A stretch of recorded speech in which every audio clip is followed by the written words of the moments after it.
Hello, hello, everybody. How are you today? It's time for another Tarot Tuesday, Tarot Reviews Day, and I'm back at home. So what's up? All of my Christmas travels are over, and we got back here, and I don't know. There's something about my home when we walked in last night that was just like,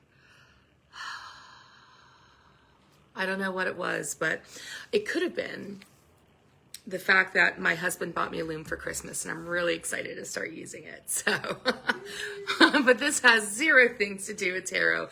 Let's look at this week's deck from my collection, and that is the Unshakable Inner Peace Oracle by Shannon Kaiser. And so here's what's happening for January. I'm going to be doing oracle cards, or oracle and tarot cards that are from my top shelf.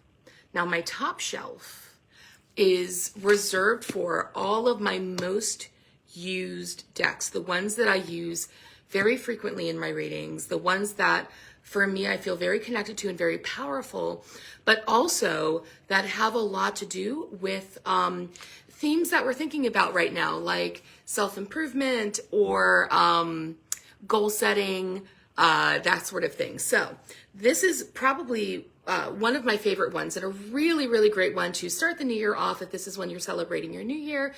It's a really, really great one for that sort of, those sorts of goals, and like thinking ahead about things and trying to think about what your year is going to be like. And I'll tell you why, because this deck was conceived as like little bits of artwork. So when Shannon Kaiser was COVID hit, and everybody is like, oh my gosh, what's happening? And she has like every single one of her engagements is getting canceled, and just like everyone else, she has no idea what's going to happen or what the future is going to look like. And so she was suffering from a lot of anxiety, like a lot of us were. And so, like many of us, she sort of coped with that by doing some sort of creative house project. And so she's a digital artist. This is what her background was in like graphic design, digital art, art direction. And that was the sort of job that she had before she got into spiritual coaching and making spiritual art and things like that. So her artwork is absolutely killer. It's very spectacular.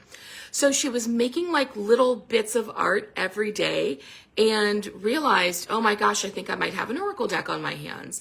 And so the intentionality of this oracle deck is really, really awesome in terms of it's supposed to be something to help you find stillness and presence during, high anxiety, learning how to be a still point in the chaos, which is something that has been like a lifelong journey for me.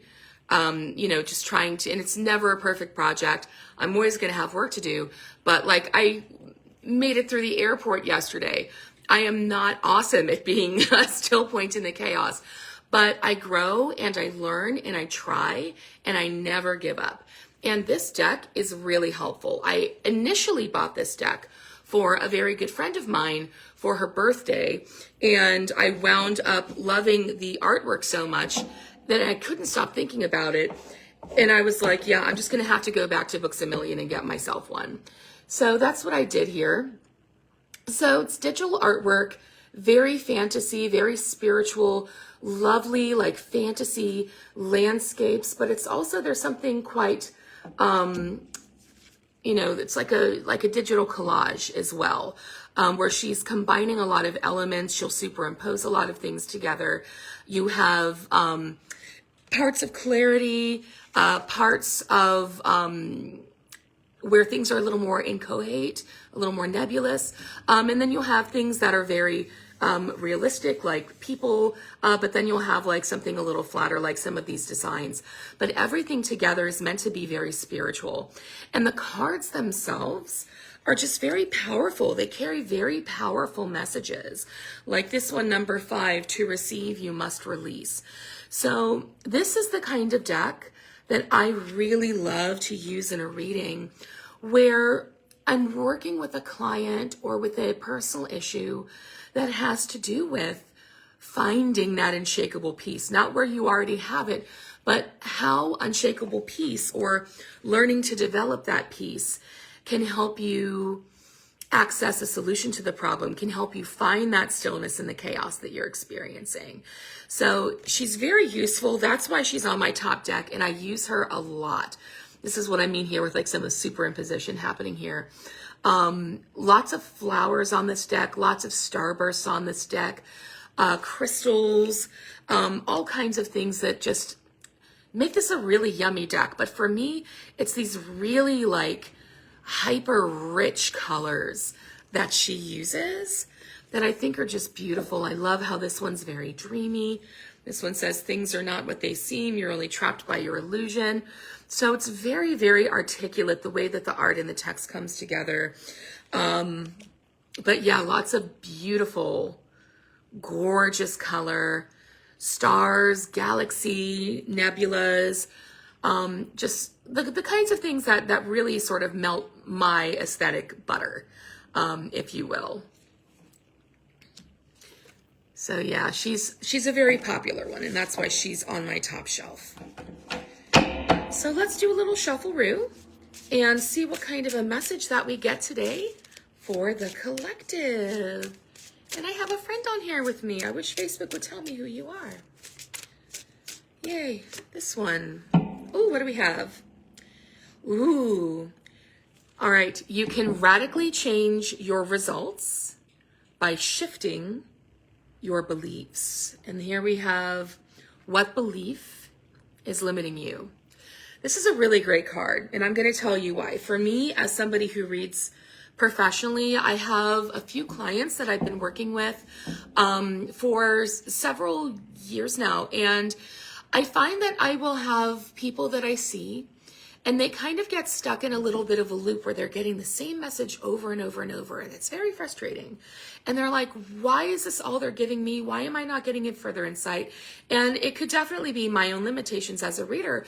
But also one thing that I find is that often the breakthrough doesn't come until beliefs shift. Because very often, my personal gifts as a psychic is being able to kind of hone in on like your highest timeline. Like if you were to do the boldest, bravest, most audacious thing, that doesn't necessarily mean that you're ready to do it, but it's trying to let you know, like my particular gifts are being able to push through and see what a person is capable of. And that can be very intimidating for the querent because they're like, that seems impossible for me to do this thing, or for me to quit my job right now, or for me to write this book that I've been thinking about, or like there's all of these reasons why sometimes a querent might be intimidated by the message that they're receiving. But I'm saying all of these awesome things, they're here for you, they're in the cards, but the universe is asking for some kind of an offering, and usually that offering is an offering of what your current beliefs are or what your limitations are. And you're in a situation that is bringing you a lot of discomfort, often because you have these limiting beliefs and the universe is like pushing you off a cliff, which has happened to me many times in my life. I feel like I'm in many ways the queen of reinvention, because when like I used to hold on and hold on and hold on to something just because I was scared of what I didn't know. Not believe, and there was I had a lot of limiting beliefs about myself, and still do. I still have things I'm working on, but learning what I was capable of really pushed me into some really just unbelievable things I never realized I was capable of. And so this idea of pushing through your limiting beliefs as we're going into 2026, maybe take stock of that. Maybe think about, like when I see people, very often they already know what it is they need to do, but they're scared, whether it's like they need to leave a situation, or they need to leave a situation or a situationship or a job or their home. There's sometimes the universe is asking you to do something audacious. And very often people will know what it is that they need, but they're scared of that information. And often that's because they hold a limiting belief, a litany of reasons why they can't do this right now, why it's inconvenient, why it's not going to work. But they're miserable because they're uncomfortable, because the universe is pushing them off of that cliff. And they see that edge coming, and it's really, I've been there. It's terrifying. But then oh my gosh, I just had a reading like this with somebody. I was seeing a client yesterday or Sunday. I think I was seeing a client on Sunday. And that was the thing. I was like, you find your wings. You have to trust that they're going to show up for you, those wings, and you're going to fly and everything's going to be okay. But it takes a shift of belief. Very often, these larger breakthroughs that you're waiting for don't come until you confront those limitations and find a way beyond them.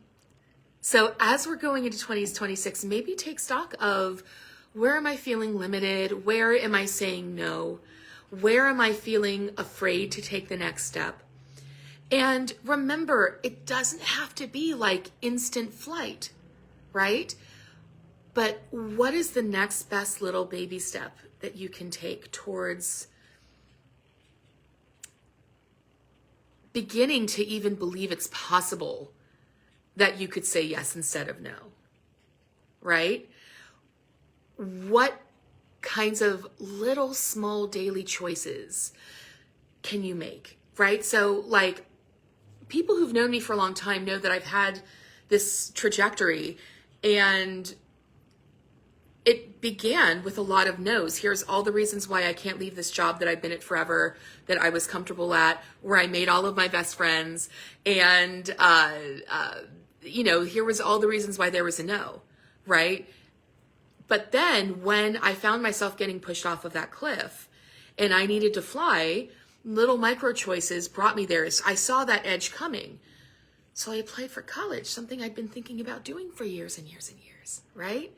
And then I showed up and I kept going. I didn't stop even when it was hard. I finished my homework even when I was tired, because I knew that that was the thing that I needed to get to that larger, bigger dream that I had for myself, right? And so it's just little tiny daily yeses are what are being required in order for you to break past those limiting beliefs. So that's the message that I'm receiving from us today. I really am, thanks for hanging with me, guys, but I'm feeling pulled to pull another card from this deck. Oh my goodness. And this one just fell out, and this says, express yourself creatively, start something new. What creative pursuit do you feel drawn to? This kind of goes hand in hand. So again, we have a new year approaching, and we're thinking about wishes and dreams and goals and things like that. And for some people, it might be like, I want to lose weight. For some people, it could be, I want to, do this thing that I've always been thinking of. For some people, it could be something really audacious, like, I want to start a new business, or like maybe I want to get back into art, or maybe I want to get back into some kind of creative pursuit. So because this is a collective reading, how does this apply to you?